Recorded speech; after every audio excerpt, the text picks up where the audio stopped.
I remember once also that I just showed up on your doorstep near Christmas, and you were having a party and made homemade jambalaya, and invited me right in, served me a great big bowl, and Been bugging me to make some ever yeah, since. yeah.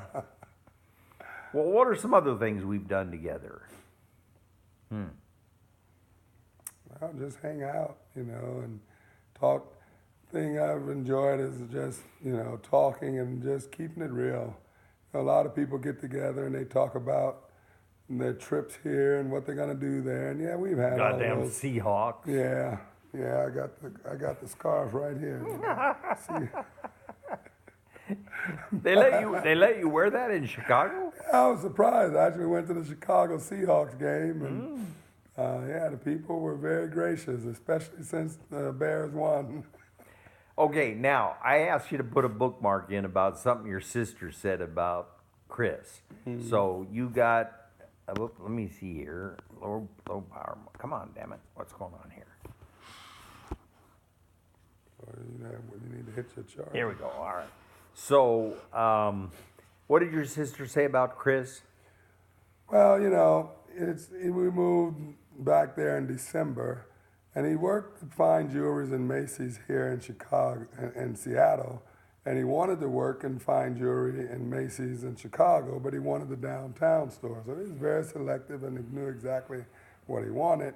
So several months gone by since we're there, and he's not working, and so my sister, and I just moved there after selling the house and retiring and all of the stuff, and then moving across country. So physically, I was exhausted and tired. And then not only that, but when I got there, okay, well, no, wait, just cut it short. Did your sister say? The place was trash. So I'm doing all this work. Chris not working. And so out of the blue, I get a phone call, and she gets to cuss me out, talking about What'd she say? that lazy ass white boy. Lazy ass white boy. Okay. Now, what I wanted to suggest was that I think that a lot of parents of a white girl who has a black boyfriend who isn't working, that would just like make their ass want to chew tobacco, like make that black lazy bastard get a job, So is the mirror image there that your sister's thinking that white boys taking advantage of you, make him get a job? Yeah, well, that's what, my family was thinking in the beginning is just like, well, he's just getting over on me, and I'm weak because I'm just letting him, sit around and not do anything and take advantage of it. My couple of sisters were saying, Mom and Rose, that's their relationship, they've been together, 14 years, they're happy together, so let them deal with it and figure it out and stay out of it. But, Now, what I'm asking, though, is it more than just family dynamics, or is there like some racial stereotyping, some racial suspicions, racial resentment going on there? Because if it was the other way around, there sure as hell would be. I don't know so much. I didn't feel that was the racial stereotyping. But with your sister, though. Yeah, well, she said, well, she just doesn't, she has white people that she's worked with, but she just said, well, she just doesn't trust white people because, a lot of times people, they try to get over on you. So did her comment about Chris come from that? She was bringing some of that into it. Okay, all right. I definitely, would say she was bringing some of that into it, but I don't believe that, because now they get along great and she really likes him and cares about him and asks about him. But at that point in time, she didn't know him, and she just kind of had her fingers up like, get back, evil spirit. And I gotta say, he is the whitest white boy I have ever seen. I have never, for not being an albino, he is white. Yeah, I like that.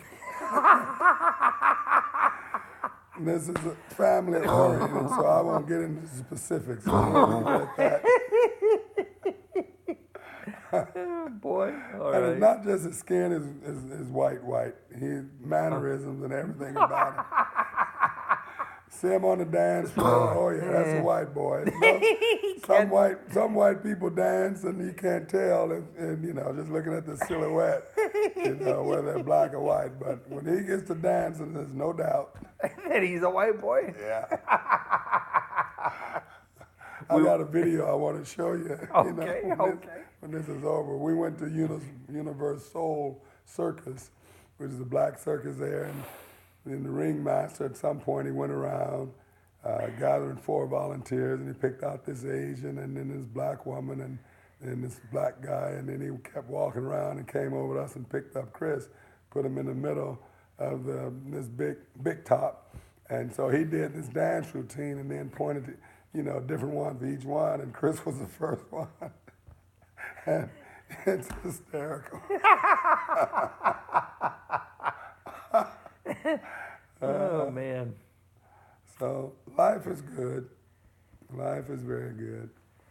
And, among my friends, I don't have a whole lot of friends that Donna likes, but Donna really, really likes you. And like I said, we went to a Seattle Men's Chorus event, and your voice was beautiful. Was that the Christmas concert? Because there was one where they sang Silent Night. Yeah, that was a Christmas concert with ASL.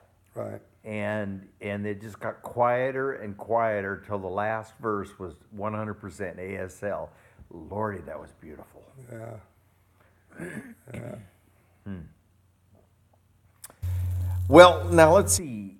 Your birthday's July 11? 28. July 28th. He always gets that mixed up. Oh, yeah. Yours is July the 5th. And we're the same age, right? Well, you're older than me by a month. A month, yeah. Whatever. It's starting to show, too. Except my voice is good. I got a good voice. Your voice going to hell. Yeah. Well, let's see. What else have we done together? Well, I remember, I can't remember what, you had a boyfriend named Darnell? Oh, yeah. He went to the first weekend retreat together. Yeah, that was kind of a disaster. Anyway, Yeah. I took all my little Mormon kids, they were still pretty young, to visit you, and then we all went over to Boston Market, and there were black guys serving at Boston Market. And they just loaded us up with this great picnic for not much money. And then after we went away, you said something about, us black folks, we take care of each other. Anyway, my kids remembered you. Of course, little Mormon kids are going to remember some big, scary black guy. Yeah, there you go. There you go. And his squirrely gay friend, or Darnell. Yeah, well, Darnell was a piece of work. Yeah, he sure was. Yeah, very devoted, almost like, I don't know, I'm not going to compare him to Donald Trump, but he was very devoted and required the same. Yeah. Well, let me think here. What else? I guess that's about it, Roscoe. Yeah. Reminiscing. Yeah, I've just been hanging out occasionally through the years, and so I'm visiting back here in Seattle and this week, and I gave Nathan a call yesterday, and he's home, and I said, well, I had to come down and check you out. As you know, there are no guarantees in this world. Nope. And I might not be here, or he might not be here the next time. It has nothing to do with age. It's just Well, I got a lot more artificial parts in me than you do. I didn't know that. What you got? Well, I got this aortic graft. Yeah. Are we going to start comparing like the old people showing scars? And we could. I have metal in my foot. Oh, well, all right. Yeah, my toes is fused together. Yeah, but that ain't likely to. I mean, the damn aortic graft, it could pop. This is a serious deal. What are you going to say at my funeral? Well, what am I going to say at his funeral? Yeah, well, I mean, you're likely to be there, Yeah. Well, I'd probably say something along the lines that he never settled. He was always striving and looking not just for more, but to really understand and appreciate the beauty and the complexities in life and people. God. You're going to start crying now? I am. Jesus. I got to tell you, on the subject of gay folk, Donna has decided. She's gay? Well, she's gonna. Oh, okay. She's a wannabe. When I Your die, wife, your wife when yeah, you die? my wife. When I die, Well, that's what you do to women, you know. How many times you been married? This is the third. yeah. Listen, actually, I've been thinking about a lot of that lately. I've been thinking about that. You marry this guy, and he turns them into lesbians. Well, or worse. Anyway, it's not just any lesbian though. She wants Rachel Maddow. Rachel Maddow. Yeah, so she's gonna go hunting up Rachel Maddow when I die. And I tried to tell her, hey, I'm a very intelligent, suave, sophisticated guy. Rachel might be interested in me too, and make a menage a trois out of it. So you're gonna keep your corpse in the living room? Well, no, I mean we could go do it now. Go look up Rachel now, and no, she ain't having it. She wants Rachel all to herself. So what the hell? All right. Yeah. You want to say any last words? I'll show this to your mama. Anything you want to say to your mama? Why are you putting me in that position? Oh, goodbye.